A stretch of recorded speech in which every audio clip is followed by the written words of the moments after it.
तुम कुछ शुरू तो कर लेते हो लेकिन छोड़ देते हो। एक दिन मोटिवेशन आता है, नया गोल, नया रूटीन, नई एनर्जी। फिर अगले दिन वही पुराना तुम, अफसोस, बहाने, टालमटोल। क्या ये तुम्हारी कहानी है? कल से पढ़ना है, कल से वर्कआउट शुरू करना है, कल से मेडिटेशन करना है, लेकिन कल कभी आता ही नहीं। ये स्टार्ट स्टॉप साइकिल तुम्हारे सपनों की रफ्तार तोड़ रही है। अर्जुन का भी यह संकट था।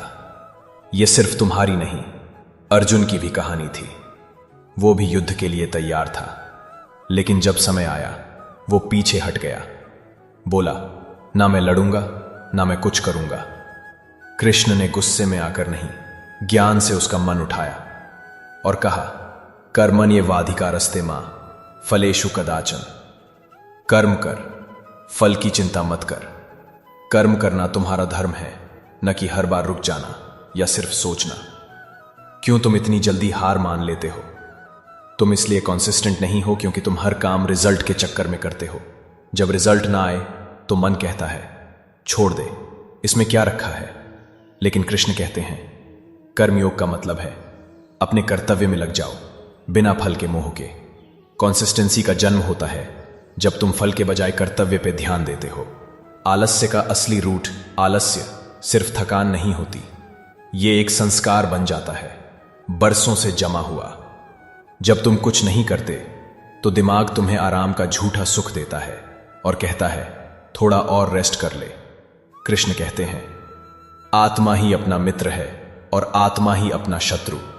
अगर तुम अपने ही मन को कंट्रोल नहीं कर पाए तो तुम खुद अपने दुश्मन बन जाते हो। कर्म योग इक्वल टू दैनिक अनुशासन। कर्म योग का मतलब है रोज काम करना, श्रद्धा से करना और बिना रुकावट के करते रहना। ना हर बार मोटिवेशन ढूंढना, ना हर बार नया गोल बनाना, बस जो सही है उसमें निष्ठा से जुड़े रहना। तुम देखोगे एक समय के बाद तुम्हारा काम ही तुम्हारी तपस्या बन जाएगा और फिर आलस्य की कोई जगह नहीं बचेगी। युवा के लिए व्यवहारिक गीता सूत्र, daily action, mood based action.